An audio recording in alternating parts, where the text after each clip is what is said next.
Hello bachcho, let's read the question. The question says a spherical hollow cavity is made in a lead sphere of radius r such that its surface touches the outside surface of the lead sphere and passes through its center. यहाँ पर एक lead spear है, ये वाला, यहाँ से और एक स्पीयर को हम लोग यहाँ से कैविटी करके काटे हैं। ठीक है, ये आर हो जाएगा तो इसका जो रेडियस होगा कितना हो जाएगा, ये आर का आर हो जाएगा इसका डायमीटर, तो r/2 हो जाएगा इसका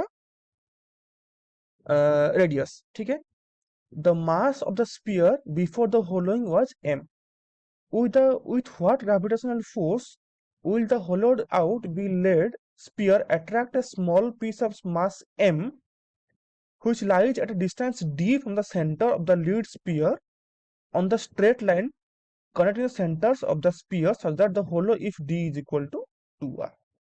ठीक है, हमें क्वेश्चन में d का वैल्यू कितना दिया है, d का वैल्यू 2r का दिया है। ठीक है, जब हम इस क्वेश्चन का आंसर करेंगे, जब आंसर करेंगे हम लोग एक ये कॉन्सेप्ट यूज करके इस क्वेश्चन का आंसर करेंगे। तो पहला कॉन्सेप्ट हम लोग यूज करेंगे वो है न्यूटन्स लॉ ऑफ ग्रेविटेशन। इसमें यह कहता है कि जो फोर्स ऑफ अट्रैक्शन होगा उसका वैल्यू कितना होगा, जी m1 m2 upon are square. यहाँ पर जी है, क्या है, G is the universal gravitational constant, जिसका वैल्यू कितना होता है 6.67 इंटू 10⁻11 न्यूटन मीटर स्क्वायर पर केजी स्क्वायर। आर क्या है, सेपरेशन। m1 m2 क्या है, दो बॉडी का मास है जिसका प्रोडक्ट हमने यहाँ पर ले रखा। जब हम लोग सेकंड कॉन्सेप्ट जो यूज करेंगे उसको यूज करेंगे हम लोग कॉन्सेप्ट ऑफ नेगेटिव मास।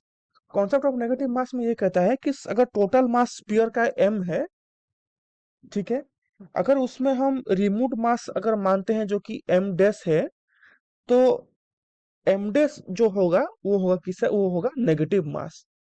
अगर बड़ा का हम लोग m मानते हैं, उसमें से m डैश अगर निकाल लेते हैं तो m डैश को क्या कहेंगे हम, m डैश को कहेंगे हम लोग, इसको कहेंगे नेगेटिव मास। इस कॉन्सेप्ट का यूज करके हम लोग इस क्वेश्चन का आंसर करेंगे। ठीक है, हम लोग पहले एक डायग्राम ड्रॉ करते हैं। डायग्राम, ये है बड़ा स्फीयर, ठीक है, ये है छोटा स्फीयर, ठीक है, इसके यहाँ पर d डिस्टेंस पर एक स्मॉल मास जो m है, उसके वजह से हम लोगों को कितना फोर्स पड़ेगा उसको हमें निकालना है। ठीक है, हमें क्वेश्चन में दिया है d is equal to 2r। ठीक है, अगर हम लोग जो m का अगर हम m का निकालते हैं, अगर उसका जो वैल्यू निकालते हैं तो m का क्या लिखेंगे, हमें पता है कि जो मास होता है वो कितना होता है, डेंसिटी इनटू वॉल्यूम। अगर डेंसिटी को हम रो मान के चलते हैं, डेंसिटी को हम लोग रो मान के चलते हैं, तो वॉल्यूम क्या होगा, 4/3 पाई इंटू आर क्यूब। तो क्या लिखेंगे हम लोग, 4/3 पाई आर क्यूब इंटू रो हो जाएगा मास m का। अगर हम लोग स्मॉल मास m डैश को जो कि हमें कैविटी से निकाल रहे हैं वो निकालता हो तो क्या निकालेंगे, 4/3 इंटू पाई इंटू आर की जगह कितना हो जाएगा, ये r/2। क्यों हो जाएगा r/2, क्योंकि ये था r, ये भी r, तो मतलब इसका जो रेडियस होगा वो हो जाएगा r/2, r/2 का क्यूब इंटू रो। ठीक है, तो अगर इसको करेंगे हम क्या लिखेंगे, इसको 4/3 pi into r³/8 into rho. ये हो जाएगा, ये हो जाएगा हमारा m, ये हो जाएगा m डैश।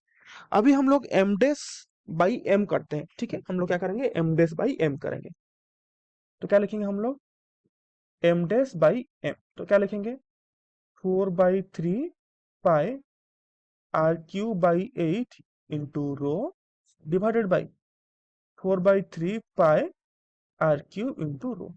अच्छा देखो, ये 4/3 पाई पाई कट गया, क्यू रो रो भी कट गया, r³ भी कट गया, तो कितना बचा, 1/8। तो इसका होता है m dash by m is equal to 1/8। तो m डैश का वैल्यू कितना हो जाएगा यहाँ से, एम डैश का वैल्यू कितना हो जाएगा, m/8। इस कॉन्सेप्ट को हम लोग आगे भी यूज करेंगे, ठीक है। अभी देखो, अभी जो एक फोर्स ऑफ अट्रैक्शन बन रहा है जो कि F1 बन रहा है ड्यू टू m, तो उसको हम F1 को क्या लिखेंगे, F1 को लिखेंगे F1 is equal to Gmm/2r²। क्योंकि यहाँ पर देखो ये जो d का वैल्यू है वो कितना है, 2r, इसलिए हम लोग 2r का स्क्वायर लिखेंगे। तो इसको अगर हम करते हैं तो क्या लिखेंगे, Gmm/4r²। सेम टाइम एमडेस के वजह से भी एक फोर्स एक्ट करेगा, एमडेस के वजह से भी एक फोर्स एक्ट करेगा, तो अगर उसको हम F2 लिखते हैं तो क्या लिखेंगे, F2 को लिखेंगे, ये हो जाएगा नेगेटिव मास, क्योंकि हमने नेगेटिव मास का कॉन्सेप्ट जो है पहले भी डिसाइड किया है कि अगर मास m है उसमें से अगर हम एमडेस मास को निकाल लेते हैं तो हो जाएगा वो नेगेटिव मास। तो F2 का वैल्यू क्या लिखा होगा, माइनस Gmm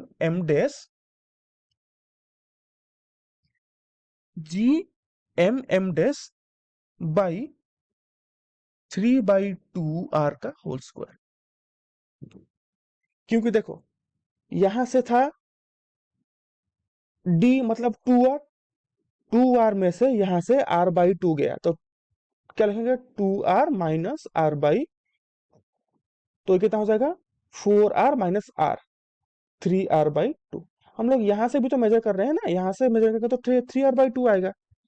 उसी तरह ये लिखे हमने 3r/2 का होल स्क्वायर। तो अगर F2 को हम फर्दर लिखते हैं तो क्या लिखेंगे, F2 is equal to Gm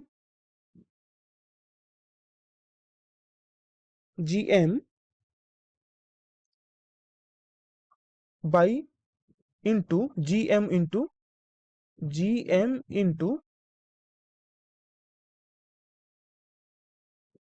एक second, Gm into m dash divided by 3r/2 का होल स्क्वायर। तो यहाँ पर देखो हम लोग m डैश का वैल्यू निकाले थे प्रीवियसली, m डैश का वैल्यू कितना था, m/8 था। तो क्या लिखेंगे हम लोग, यहाँ पर ये नेगेटिव होगा, Gm/8 into m by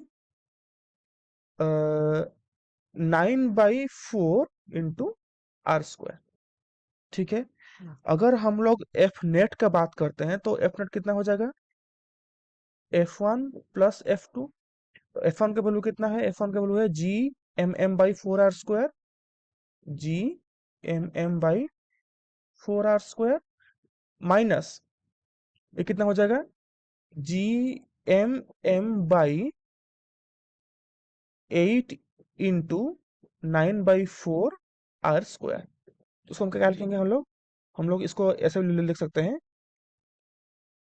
Gmm into 18r², Gmm into 18r², क्योंकि यहाँ से ये हुआ 2, 9 इंटू 2 जा 18r²। ठीक है।